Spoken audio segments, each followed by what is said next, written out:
Bonjour, aujourd'hui une vidéo rapide pour répondre à des questions qui sont revenues plusieurs fois et bizarrement la même semaine. Je ne comprends pas pourquoi on me pose ces questions autant de fois cette semaine-là. Mais du coup, je me suis dit qu'au lieu de répondre aux personnes une par une, je vais faire une vidéo plus complète et un peu plus détaillée pour que tout le monde puisse avoir les réponses à ces questions-là. Donc les questions, en fait, elles concernent ce qu'on peut avoir, ce qu'on peut se poser quand on débute dans le monde des NFT. C'est un truc assez simple pour certaines personnes, mais très compliqué pour d'autres. Ça concerne en fait l'intérêt qu'on peut avoir pour les NFT. Pour certaines personnes, c'est pas du tout clair. On se dit, en fait, un NFT, ça peut être un JPEG, donc une image qu'on peut retrouver sur Internet. Et comment est-ce que ça se fait qu'il y a des personnes qui se battent pour avoir accès à cette image et pour avoir une image qu'on peut retrouver en fait partout? Bien, pour répondre à cette question-là, en fait, il faut, je vais remettre un petit peu les piliers et les fondamentaux que les NFT en fait apportent justement à ce problème-là de la copie et de la contrefaçon d'œuvres d'art. En fait, quand on parle de NFT, déjà, je vous le définis rapidement pour mieux contextualiser. Un NFT, c'est un token non fongible, donc un non-fungible token. Et par définition, donc non fongible, ça veut dire qu'il est irremplaçable et donc c'est unique.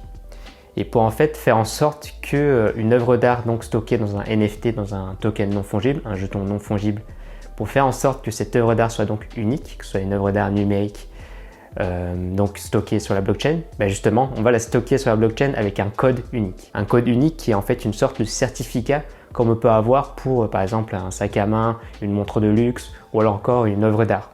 Un certificat qui prouve que c'est une œuvre, que c'est un objet, que c'est un bien unique. Et donc ce certificat numérique, c'est un token non fongible, un NFT, qui est stocké sur la blockchain où vous allez faire et créer votre NFT. Donc imaginons que je vais faire un NFT sur la blockchain Ethereum. Et bien sur Ethereum, sur cette blockchain-là, il y aura un certificat numérique qui correspond donc au NFT. Donc le NFT, c'est le certificat numérique qui est stocké donc sur Ethereum et qui correspond à une image que j'aurai stockée avec ce certificat. Et donc dans ce certificat, vous aurez l'image avec un code unique qui prouve que c'est bien l'œuvre authentique et qui a bien un certificat qui correspond à cette œuvre-là.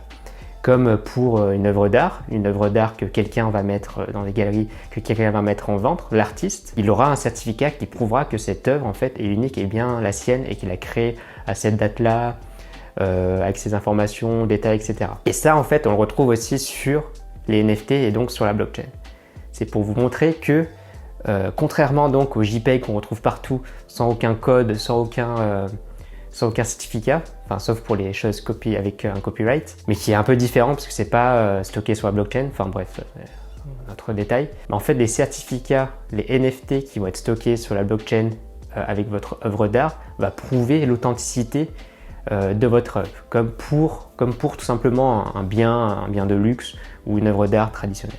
Et donc ça c'est la principale différence qui fait que un NFT peut intéresser des collectionneurs, des personnes qui veulent posséder cette œuvre d'art. Parce qu'avec la technologie des NFT, on va pouvoir authentifier et identifier l'artiste, donc tracer ce NFT sur la blockchain, savoir quand est-ce qu'il a été créé, quand est-ce qu'il a été mis en ligne, quand est-ce qu'il a été vendu la dernière fois, quand est-ce qu'il a été échangé, etc.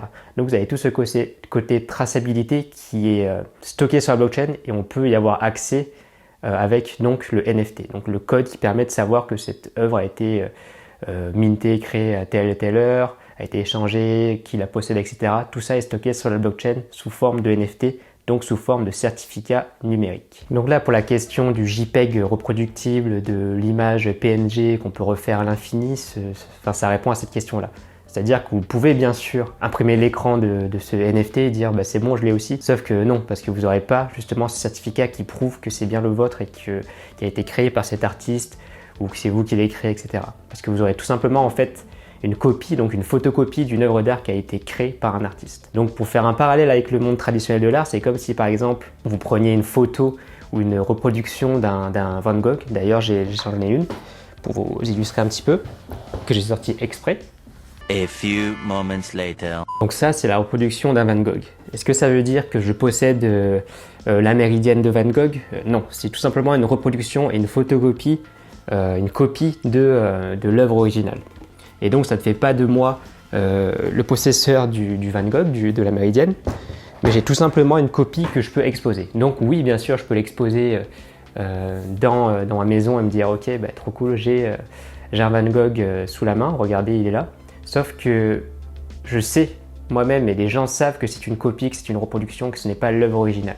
Eh bien, les NFT, c'est pareil pour le monde numérique. C'est-à-dire que vous pouvez imprimer des copies d'écran que vous aurez pris sur Internet, sur Rarible, sur OpenSea, sur ce que vous voulez, et vous dire regardez, j'ai ça, mais vous direz en fait que vous avez une copie de l'œuvre originale.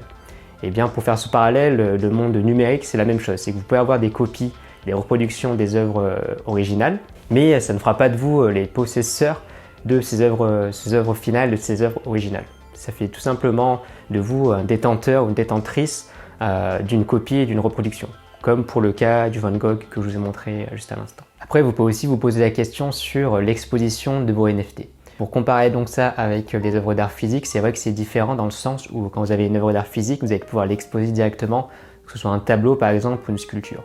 Alors que dans des œuvres d'art numérique, vous pouvez soit les exposer sur des écrans, et donc là, afficher une image ou un JPEG, ça peut carrément le faire. Enfin, vous ne verrez pas la différence entre un JPEG et un NFT, il n'y a pas de différence en termes de pixels ou en termes de qualité d'image. Par contre, il y a la question de la légitimité. Comme pour une contrefaçon, comme pour une reproduction, comme pour une photo d'une œuvre d'art existante, d'une œuvre originale, dans le sens, dans le monde physique, dans l'art traditionnel, avec des œuvres d'art comme des peintures physiques, vous vous sentirez plus légitime d'exposer une œuvre d'art vous vous sentirez plus fier et plus légitime d'exposer une œuvre d'art originale, donc de l'artiste qui l'a créée, qu'une copie.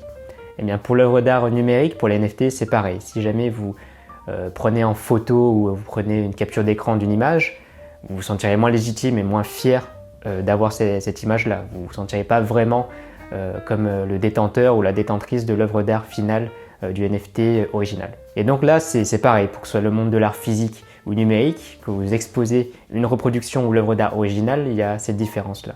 Par contre, il y a aussi ce côté texture et côté coup de pinceau du maître qu'on retrouve dans l'art traditionnel, l'art physique, que vous pouvez avoir lorsque vous exposez. Vous pouvez avoir le coup de pinceau du maître sur votre mur, alors qu'avec les œuvres d'art numérique, les NFT, même si c'est une œuvre d'art originale, ça va être difficile de montrer, ça c'est vrai. Par contre là, c'est un autre débat. Là, on rentre dans le débat de l'art numérique contre l'art physique. Sachant qu'aujourd'hui, bien sûr, il existe aussi des imprimantes qui permettent d'imprimer et de créer des textures pour se rapprocher au maximum, ou même pour avoir vraiment le même ressenti, le même toucher que sur les œuvres d'art traditionnelles, sur des œuvres d'art physiques. Par contre, c'est vrai que quand on est vraiment expert dans le domaine, on peut voir ces différences-là.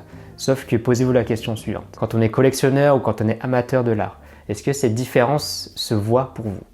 Quelle est la différence que vous allez faire quand vous allez être amateur, amatrice ou collectionneur d'une œuvre d'art quand vous n'êtes pas expert du domaine? Vous allez vous poser la question sur est-ce que c'est l'œuvre d'art originale? Mais point barre, est-ce que vous allez aller plus loin dans le sens où les 2-3 pigments sont situés sur la gauche de cette œuvre d'art-là sont celles de l'original? Je ne pense pas que vous allez aller aussi loin.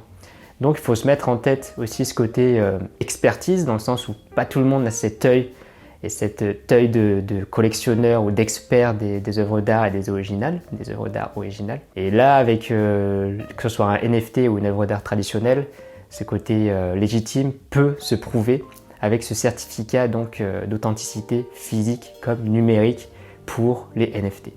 Et avant de partir, justement, j'ai créé un mini-guide de démarrage qui est disponible dans la description. C'est un guide où vous avez 4 modules pour apprendre les principes, les fondamentaux et les bases des NFT.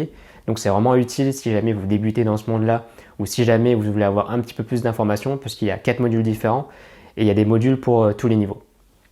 En tout cas, j'espère que cette vidéo vous a bien aidé et vous a bien éclairé. C'était Avatart et je vous dis à bientôt dans l'autre monde. Ciao, ciao!